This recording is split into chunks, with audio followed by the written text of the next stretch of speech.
వినాయక చవితి సందర్భంగా ఈరోజు మనం గణేశుడి జన్మ కథను తెలుసుకుందాం. ఈ 2 నిమిషాల కథను చివరి వరకు వినండి. మీ విఘ్నాలు తొలగి అంతా శుభమే జరుగుతుంది. పురాణాల ప్రకారం ఒకసారి పార్వతీదేవి స్నానం చేయడానికి సిద్ధమవుతూ నందిని గడప దగ్గర కాపలా కాయమని చెప్తే శివునికి విధేయుడైన నంది శివయ్యని లోపలికి రానిచ్చేవాడు.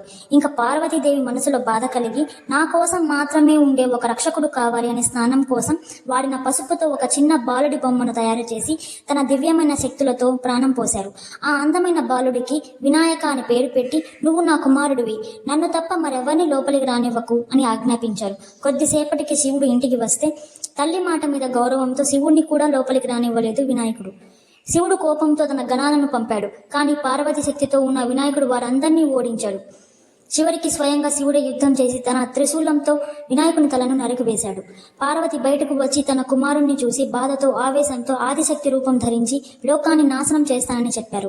దేవతలందరూ శివుణ్ణి పార్వతీదేవిని శాంతపరచమని ప్రార్థించగా శివుడు నీ కుమారుణ్ణి మళ్ళీ బ్రతికిస్తాను అని పార్వతీదేవికి వాగ్దానం చేశారు. తన గణాలను పంపి ఉత్తరం వైపు ఎదురుగా కనపడే మొదటి జీవితలను తెచ్చిపెట్టండి అని అన్నాడు.